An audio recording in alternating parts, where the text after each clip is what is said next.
বাংলাদেশ কাতারের কূটনৈতিক সম্পর্কের সুবন্ত জয়ন্তী উপলক্ষে কাতারের আমির Sheikh Tamim bin Hamad Al Thani আগামীকাল দুদিনের রাষ্ট্রীয় সফরে প্রথমবারের মতো বাংলাদেশে যাচ্ছেন।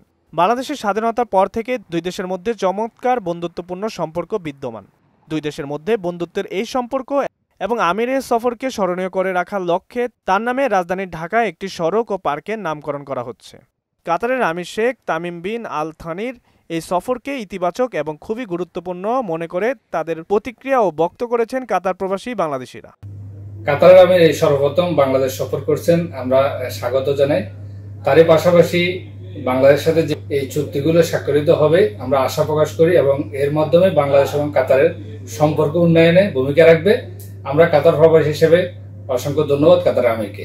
অনেকগুলো চুক্তি হবে বাংলাদেশের সাথে, এই সুবাদে আমরা সকল বাংলাদেশিরা সাধুবাদ জানাই এবং এই সম্পর্ক আরো ভবিষ্যতে জোরদার হবে আমাদের বাংলাদেশ এবং কাতারের সম্পর্ক। কাতারের আমির বাংলাদেশে সফরে যাচ্ছে, এটা আমাদের জন্য বাংলাদেশিদের জন্য অত্যন্ত আনন্দের এবং একটা সুখবর।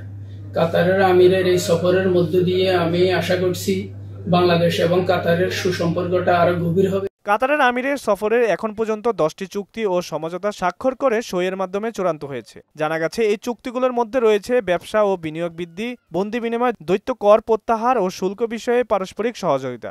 সমঝোতা সড়কের মধ্যে রয়েছে বাংলাদেশ থেকে কাতারের জনশক্তি রপ্তানি, ধর্মীয় বিষয়ে সহযোগিতা, বন্দর ব্যবস্থাপনায় কাতারের প্রতিষ্ঠান মাওয়ানির যুক্ত হওয়া, উচ্চশিক্ষা সহযোগিতা ও কূটনৈতিক প্রশিক্ষণ। এদিকে কাতারের ইন্টারন্যাশনাল এভারগ্রিন সেলিব্রেশন ক্লাবের আয়োজনে ঈদ পুণ্যমিলন ও নববর্ষ উদযাপিত হয়েছে। কাতার রাজধানী দোহায় পারস্য উপসাগর তীরে সম্পানে উৎসব মুখর পরিবেশের নানা আয়োজনের মধ্য দিয়ে বর্ষবরণ উদযাপন করেন ইন্টারন্যাশনাল এভারগ্রিন সেলিব্রেশন ক্লাবের নেতৃত্বগণ। ঈদ পুণ্যমিলন ও নববর্ষ উদযাপন অনুষ্ঠানে সভাপতিত্ব করেন সংগঠনের প্রতিষ্ঠাতা জাসদ সভাপতি কমরেড ইসমাইল হোসেন।